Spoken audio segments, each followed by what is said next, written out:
నమస్కారం. నేను విష్ణు శర్మ అనే అతను కథ చెప్తున్నాను.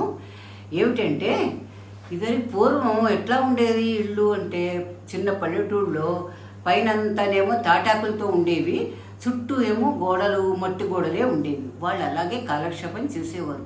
అప్పట్లో ఇవన్నీ లేవు. మరి ఇప్పుడంటే మనకి ఆధునిక అన్ని వసతులు వచ్చేసాయి. అప్పుడు వసతులు లేవు. అయినా సరే వాళ్ళు జాగ్రత్తగా హ్యాపీగా అలాగా కాలక్షేపం చేసేవారు. వాళ్ళకు విష్ణు శర్మకు ఏంటంటే కాశీయాత్ర చేయాలని చాలా కోరిక ఉంటుంది. అయితే వాళ్ళ స్నేహితులను అడుగుతాడు, ఒరే శర్మ, మనం కాశీయాత్రకు వెళదాం, వస్తావేంట్రా అంటాడు.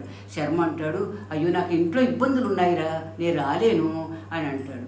సరే ఇంకో అటు పక్కకు వెళ్ళి ఇంకా నువ్వు అడుగుతాడు, గోవిందయ్య నువ్వైనా వస్తావా కాశీయాత్ర వెళ్ళాడు. లేదు లేదు విష్ణు శర్మ, ఎందుకంటే ఇంట్లో పెద్దవాళ్ళు ముసలాళ్ళు ఉన్నారు, వాళ్ళని వదిలేసి నేను కాశీయాత్రకి ఎలా రాను, కాశీయాత్ర అంటే మామూలు మాటలా అంటాడు. సరే అని చెప్పేసి పాపం ఇంటికి వచ్చేస్తాడు. ఇంటికి వచ్చేసి భార్యతో చెప్తాడు, మరి నేను కాశీయాత్రకు బయలుదేరుతున్నాను, మన చుట్టుపక్కల వాళ్ళకి జాగ్రత్తగా నేను చూడమని చెప్పాను, మన బంధువులు కూడా చెప్పాను ఇలా కాశీయాత్రకు పెడుతున్నానని అని పాపం కాశీయాత్ర బయలుదేరుతాడు.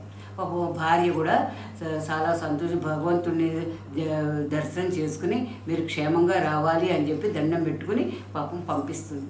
ఇతనేమో వెడతాడు. ఎండనక గాలనక వాననక ఎలా నడుచుకుంటూ నడుచుకుంటూ నడుచుకుంటూ అడవిలో దారి ఉండదు, ఏముండదు, దారిలో వెతుకుంటూ వెళ్ళడమే. అప్పట్లో అలాగే ఉండేది.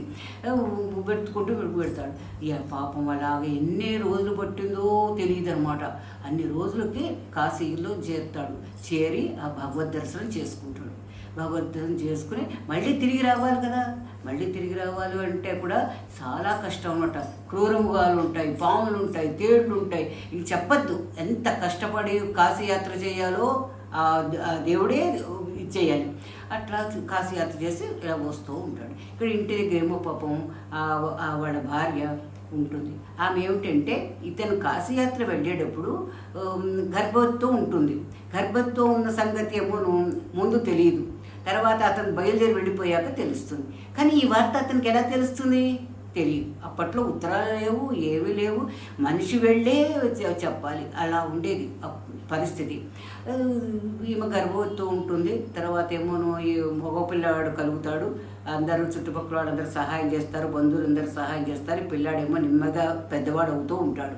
ఈ కాశీయాత్ర వెళ్ళిన తను పాపం జాగ్రత్తగా భగవంతుని దర్శనం చేసుకుని, ఆ కాశీ విశ్వేశ్వరుడు అన్నపూర్ణాదేవిని దర్శనం చేసుకుని జాగ్రత్తగా బయలుదేరి వస్తాడు. 12 సంవత్సరాలకి ఇల్లు చేరుకుంటాడు. 12 సంవత్సరాలు అవుతుంది. అప్పుడు ఇల్లు చేరుకుంటాడు. అర్ధరాత్రి చేరుకుంటాడు. అర్ధరాత్రి చేరుకునేసరికి అప్పుడేమిటి మామూలు కృష్ణా దీపాలే కదా, కృష్ణా దీపం పొట్టి పెట్టుకుని భార్య పడుకుని ఉంటుంది. వీడేమో అర్ధరాత్రి చేరుతాడు కదా, తలుపు సందుల్లోంచి లైటింగ్ కనిపిస్తూ ఉంటుంది. అందులోంచి ఇలా చూస్తే భార్య పక్కన ఎవరో ఒక మగతను పడుకున్నట్టుగా కనిపిస్తుంది.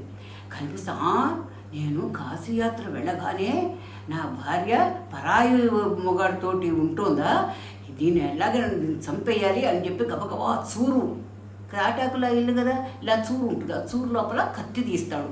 కత్తి ఇలా లాగ్గానే ఒక తాటాకు పత్రం కింద పడుతుంది. ఏంటి కింద తాటాకు పత్రం అని చెప్పి ఇలా తీసి ఆ లైటింగ్లోనే నెమ్మదిగా చదువుతాడు.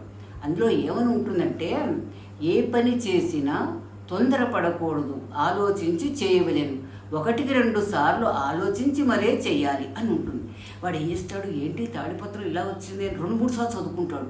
2-3 సార్లు చదువుకుని అప్పుడు ఏం చేస్తాడు, కత్తి తీసాడు కదా. కత్తి ఎందుకు తీసాడంటే వాళ్ళిద్దరిని చంపేసి ఆ కత్తిలో తనం కూడా పొడుచుకుని చచ్చిపోవాలని అనుకున్నాడు. కానీ ఆ పత్రం ఎప్పుడైతే చూశాడో ఆ కత్తి పక్కన పెట్టేసేసి తలుపు కొడతాడు.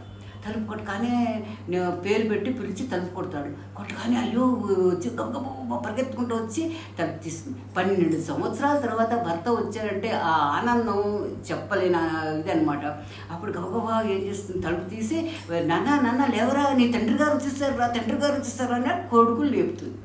కొడితే వాడు 12 సంవత్సరాల పిల్లాడు, ఇంత పెద్దవాడు అవుతాడు. అప్పుడు వాడు ఆశ్చర్యపోతాడు, ఇదేంటి కొడుకు కొడుకుంటుంది ఏమిటి అని.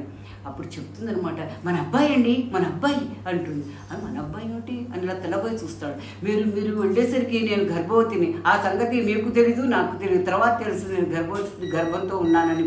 ఇగో మగపిల్లాడు మనకి భగవంతుడు ఇచ్చాడండి, ఈశ్వరుడు ఇచ్చిన ప్రసాదం అండి ఇది, అందుకోసం వాడికి పార్వతీశ్వరా అని అలా పిలుచుకుంటున్నానండి అని చెప్తుంది. అప్పుడు అతను చల్లబడి ఒక్కసారి ఆలోచిస్తాడు. చూసావా, ఆ పత్రం కనుక కింద పడి ఉండకపోతే నేను నిజంగా వాడిద్దరిని చంపి నేను చచ్చిపోయేవాడిని. కానీ రాసిన ఆ యొక్క రచయిత్రకి, ఆ మునికి దండాలు, ఆయన లేకపోతే నేను ఎంత పాపాన్ని ఉడిగట్టేవాడును అని చాలా బాధపడతాడు. అందుకోసం ఏంటంటే ఏదైనా పని చేసేటప్పుడు ఆలోచించి, 1-2 సార్లు ఆలోచించి తొందరపడకుండా ఆ పని చెయ్యాలి. అది కథ. ధన్యవాదములు.